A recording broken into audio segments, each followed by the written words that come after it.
Good afternoon, everyone. This is a concurrent session meeting on Korea's nation branding and international cooperation. So please check if you are in the right meeting. Well, my name is Oh Jun. I'm Deputy Foreign Minister in charge of multilateral and global affairs. I'm supposed to moderate this session. I'm honored to do that. Let me start by introducing the panelists and discussants who will speak today. And in accordance with the rules applied to other meetings, we will give 10 minutes to paper presenters and 5 minutes to discussants. Let me start with Mr. Simon Anholt sitting on my left.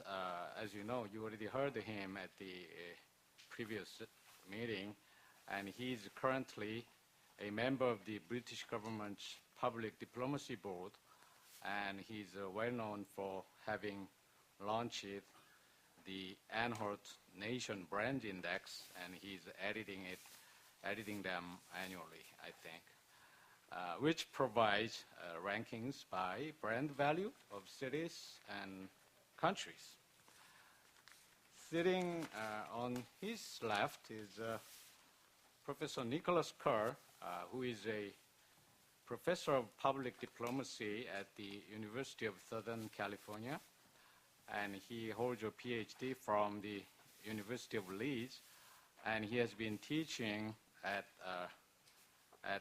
schools at universities like University of Birmingham and Leicester. Leicester, right? Usually no one can pronounce that, so you're very good. I spent some time in London. On his left is a discussant today, Professor Sonyar. He's a professor of Japanese studies at Yonsei Graduate School of International Studies. He holds a PhD from the University of Chicago on political science, and he has written many articles and books about, not least about Japanese industrial governance. On my right is Ambassador Chang Shijung. He's ambassador designate to Qatar, but he is currently, he's still working as vice president of KOICA, which is the acronym of Korea International Cooperation Agency. And he is a graduate of Seoul National University, and he studied at Freiburg University in Germany. And he has served in countries like Germany, Indonesia, and Canada. On his right is Professor Choi Jung-hwa. Here it is. She is a professor at the Graduate School of Interpretation and Translation at Hankuk University of Foreign Studies. She holds a PhD from École supérieure d'interprètes et de traducteurs at Paris University. And she has been active and well known as a pioneer in the studies of interpretation and translation.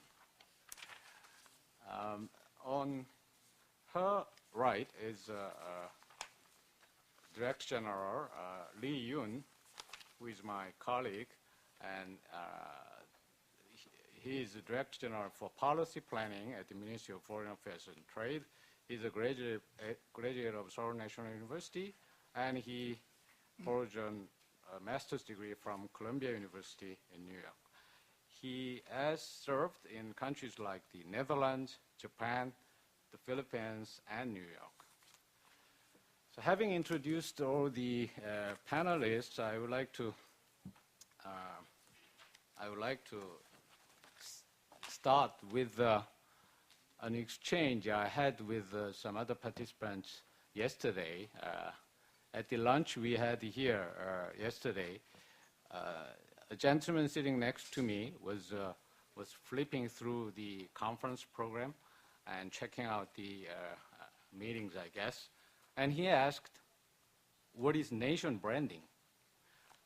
I was not sure whether he was asking me or asking to himself, but anyway, I responded, and I said, well, I guess it's probably a similar concept as public relations efforts undertaken by companies. So in other words, I think we Koreans, we would like to project better images of Korea, more correct understanding of Korea all over the world. And then another gentleman who was ambassador from an Asian country sitting next to me asked me, why do you want to do that? You know, we all know about Korea, so why do you want to promote Korea's name abroad? We already have very good name of Korea in our country. And I said, I guess probably because we sometimes, even though Korea is known in foreign countries, sometimes well known in some Asian countries, I think sometimes we find misunderstandings, sometimes distorted understanding, sometimes not so good images of Korea. So we want to improve them. Well, I'm no expert on this issue, so that was the best answer I could give them. But all these panelists today, I think, will give us better answers than I gave them. And I will start, without further ado, I will start with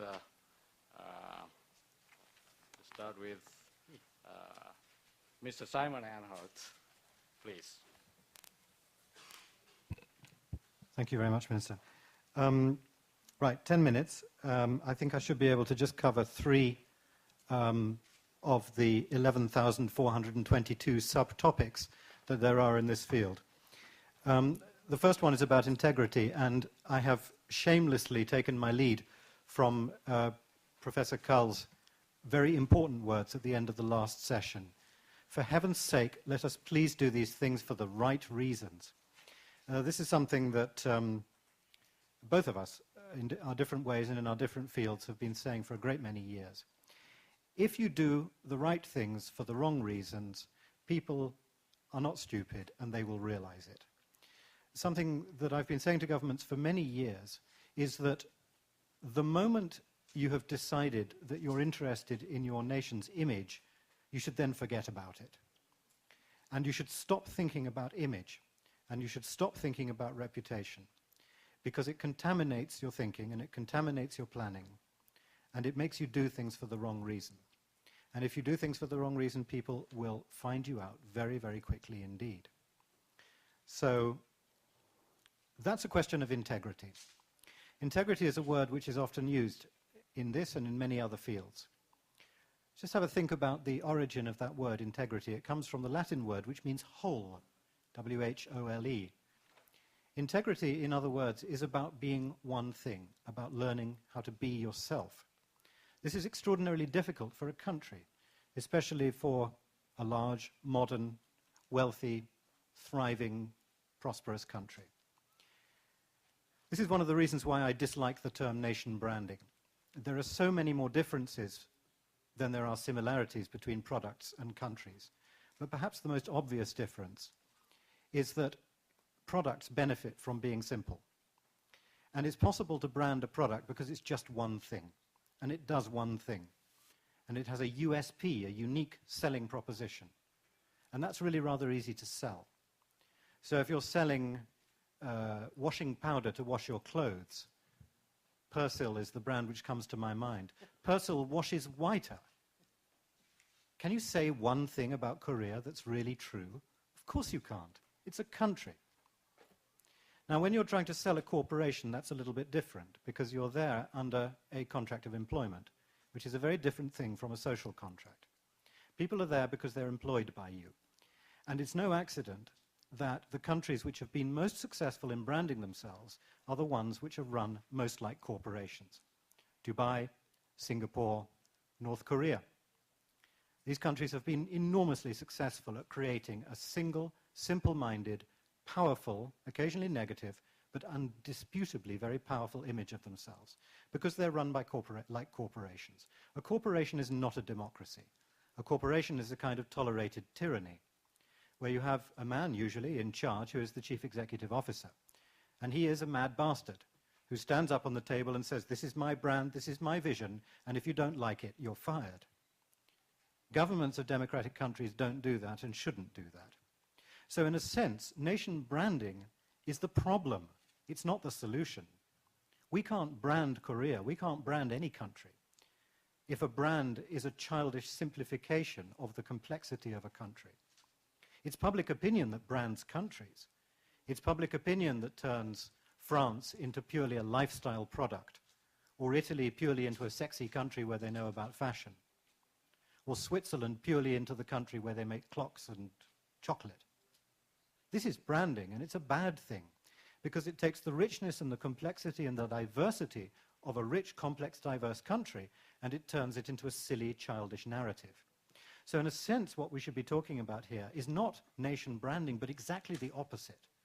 Trying to create knowledge, understanding, awareness of the rich, contradictory nature of this country, so that people know everything about it, the pros and the cons, the good and the bad, the right and the wrong, the right and the left, not to try to turn it into some kind of product on the shelf of a supermarket.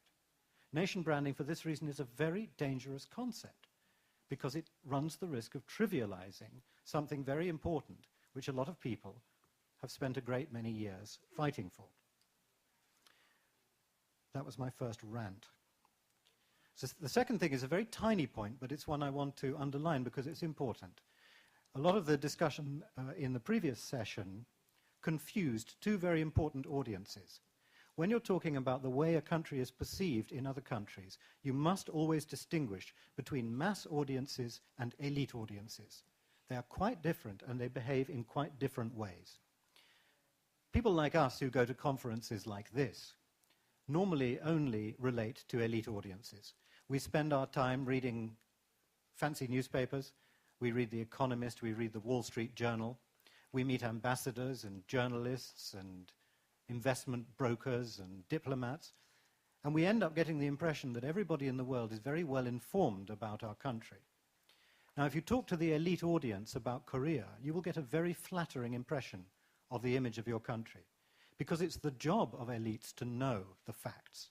It's the job of elites not to be swayed by the brand image. It's the job of elites to know the very latest information about a country and to understand something of its future prospects. This is a very different creature from the mass audience. The mass audience, the people who will one day buy Korean products or come to Korea on holiday, they're very different. They are, I'm sorry to say, ignorant. I've often said that my Nation Brands Index is nothing more than an index of ignorance. It tells us not how much people know about countries like Korea, but how little they know, and how little they know about any country, including their own. People know virtually nothing about other countries, and one has to accept that, and one has to take it on board, because that's what one is dealing with. So remember, the elite audience is like the judge. The mass audience is like the jury. You have to know how to deal with both of them and on their own terms, because they're very different. Finally, and very quickly, because I've left myself 2 minutes, I realize that I spent most of my brief talk in the earlier session saying how impossible it is to change the image of a nation. Now, I often do that, and then people say to me, so what's your job? Well, my job, apart from trying to discourage people from doing nation branding, is to try to give some sort of useful clues to governments about how they can improve the image of their country. In reality, there's very little they can do. But they can, in some ways, shorten the gap between an improved reality and an improved perception of that reality. Because if you are a good country and you're doing good things, sooner or later people will know about it. But it's much more likely to be later than sooner. I spoke this morning of how Ireland's image had improved during the last few years. Well, I was really talking about improved amongst the elite audiences. If you talk to mass audiences, even in Western Europe, you will find that they still have a picture of Ireland which dates from about 1955. If you ask people's impressions of Scotland, another country I've surveyed recently, in Western Europe, they will describe Scotland using the same terms that were used by a novelist called Sir Walter Scott 150 years ago. Now, these people, these young people in Europe, have never heard of Sir Walter Scott, but the image of Scotland that they have received is 150 years old. So the images of countries are a little bit like starlight. If you go outside and you look at the sky and you say, well, look at those beautiful stars, and you've made the mistake of going outside with an astronomer, the astronomer will say, look at what were beautiful stars.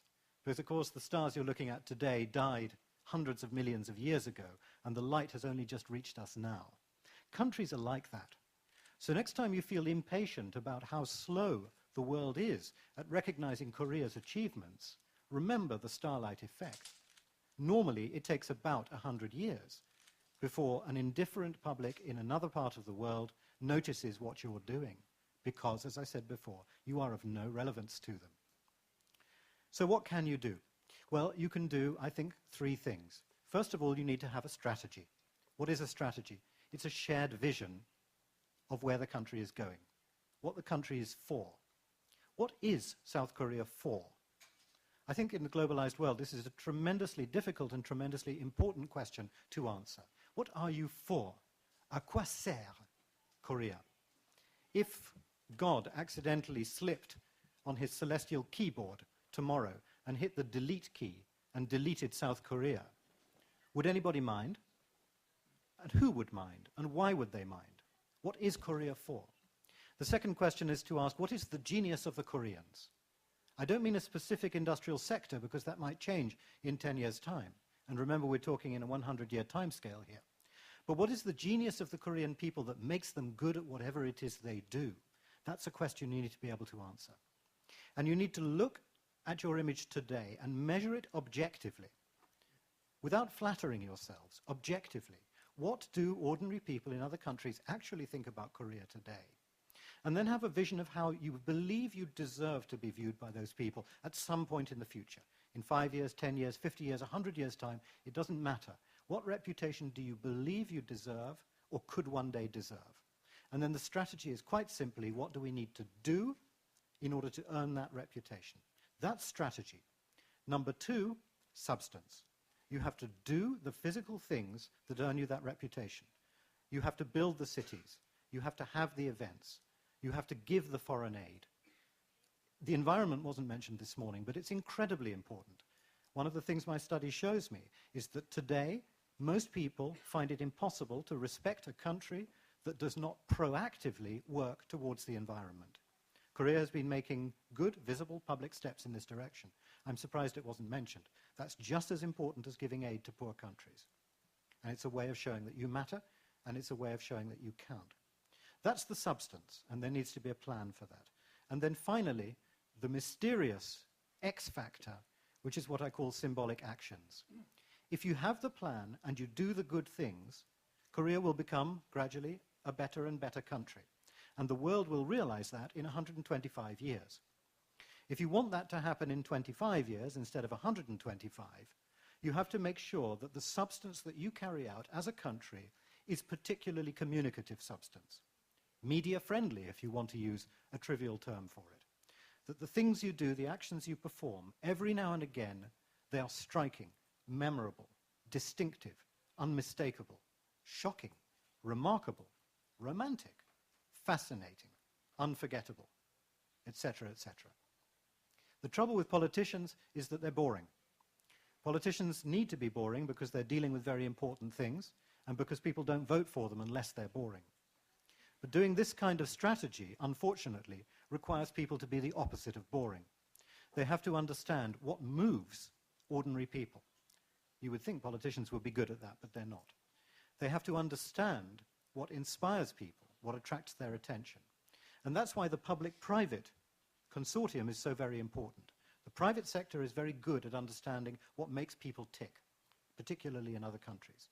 The politicians, if they're good, are very good at creating the initiatives, the investments, and the substance which will make that happen.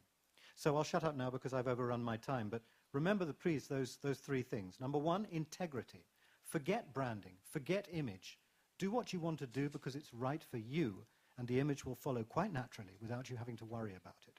Secondly, remember the difference between elite audiences and mass audiences. You need to be communicating with both of them in different ways. Thirdly, remember the only way to shorten the gap between an improved reality and an improved perception is through having a strategy shared across all sectors and civil society, good substance, carried out over many years to international standards, and occasional or frequent symbolic actions that will bring it home to publics around the world. Building a reputation is like trying to fill up a bathtub when somebody has stolen the plug. As soon as you pour some water into the bathtub, it runs away. Building a reputation is not a sprint, it's a relay race. You have to be obsessive about asking yourselves, what do we do next? What do we do next? What do we do next? Because nobody is listening and nobody cares. I'll shut up now.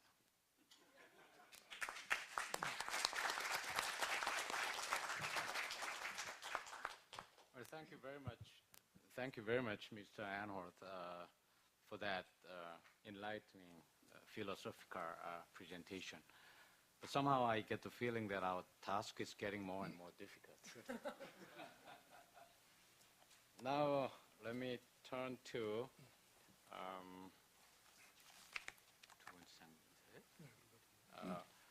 Ambassador Chang, please. Good afternoon, ladies and gentlemen. I would like to begin by warmly thanking the organizers for inviting me today to talk about Korea's national brand in relation to its international development cooperation. 2 years ago, I myself organized the Jeju Peace Forum as a member of the Secretariat. This meeting is therefore very special to me. If I'm to talk about today's theme, I can summarize with 3 keywords, namely Korea, development cooperation, and brand. Separately, these words have no value with regard to what I want to say today. However, when you put them all together, I think they have great value. Before I proceed, I would like to tell you some short personal stories about the perception of Korea and the Korean brand from my time as Vice President of KOICA. In short, I discovered that Korea had a far better reputation than I had expected, at least in our partner countries in the field of development cooperation. For example, I happened to be in Kenya in last July at the same time that President Obama was in Ghana. During Mr. Obama's visit in Ghana, he made a comparison between Kenya, the homeland of his father, and Korea. He noted how in the year that he was born, I think 1959, Kenya's GDP per capita was actually larger than Korea's. But now, Kenya had been badly outpaced by Korea. The Kenyan Vice Minister of Finance complained to me about this unfavorable comparison. But at the same time, he noted his envy of Korea's advancement and further how he wanted Korea to share its experience as much as possible. Similarly, last July in Tunisia, the Vice Minister for Foreign Affairs surprised me by stating that the simple presence of Korean overseas volunteers was conveying the successful development experience of Korea to local people, and that it had been an inspiration to those who lived near them and requested that more volunteers be dispatched. Earlier this year in Guatemala, at the opening of an IT vocational training center funded by KOICA, the Vice President stressed to me the importance of human resources development in Guatemala and that they could learn a lot from Korea's experience. His perception of Korea was very positive due to Korea's very successful experience in education. Finally, in Uzbekistan in April of last year, another official remarked that Uzbek people like the Korean drama Daejanggeum so much that when it was on television, it was impossible to see any people in the streets. These experiences have demonstrated that Korea's reputation in our partner countries was often very positive.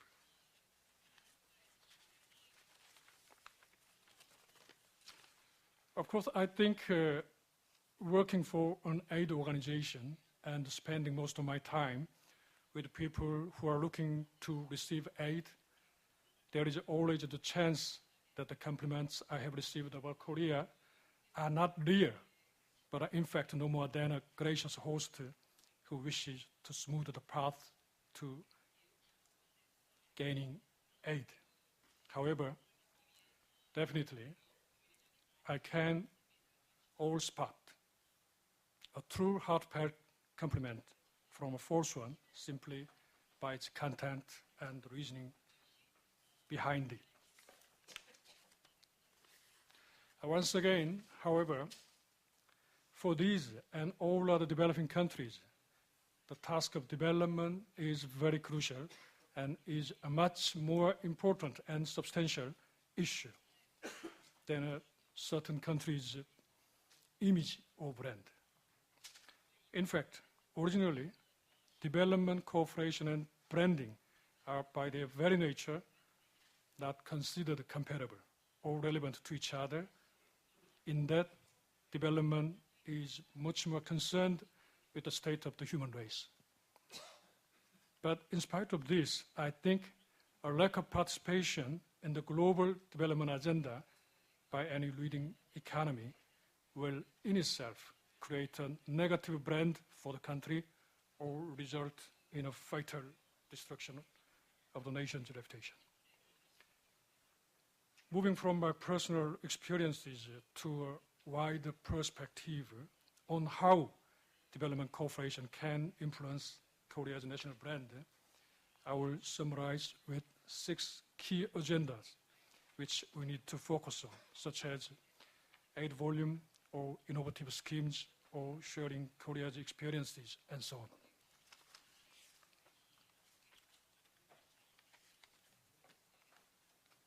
Well, number 1 agenda is about aid volume.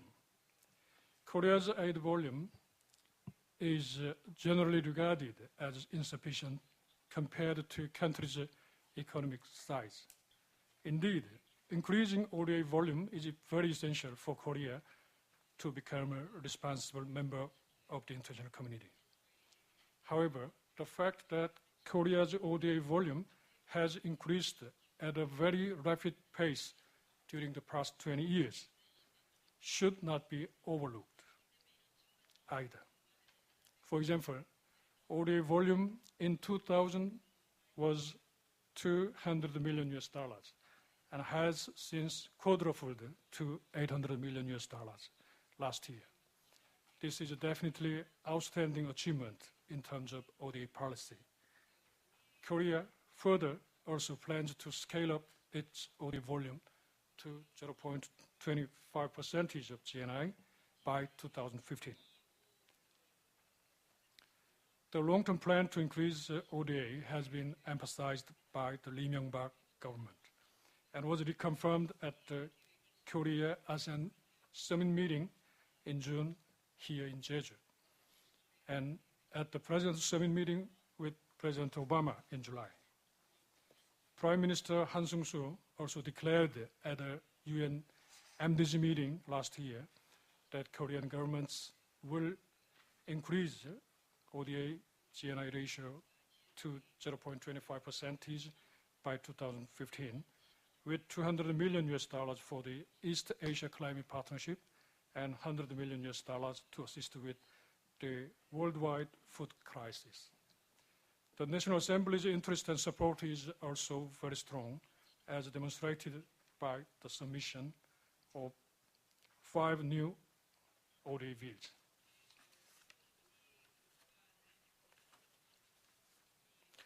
Consequently, the political will for increasing ODA within the Korean government is obvious.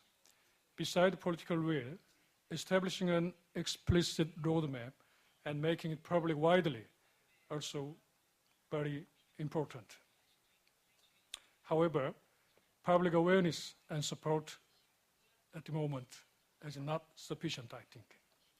Therefore, it is important to raise public awareness about ODA through various efforts such as public awareness programs with universities and NGOs by KOICA. Public support and consensus are prerequisite for scaling up ODA volume. The Swedish case provides a good example. In 2007, in Sweden, there was a historical regime change from a social party to conservative party. The new conservative party, ruling party, has kept their ODA ratio at 1% despite a big economic downturn. I think it was mainly due to the Swedish people's strong national consensus and public support for ODA. One thing here I'd like to remind, I think the political leadership should pay attention to aid system. The Korean government's will to increase ODA volume is satisfactory, but the will to streamline the fragmented aid architecture is very disappointing. This issue was pointed out by the OECD DAC special review last year, but it is not easy to solve due to the current position of both ministries responsible for ODA, which are the Ministries of Foreign Affairs and Finance. I think only top government leadership can create a breakthrough in this matter, as we have seen in the case of JICA.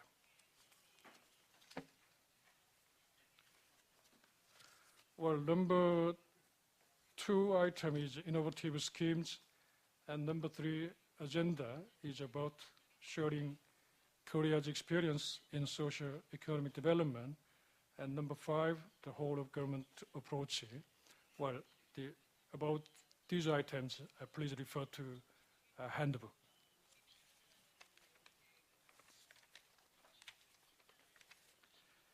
And lastly, I would like to talk about a very important item.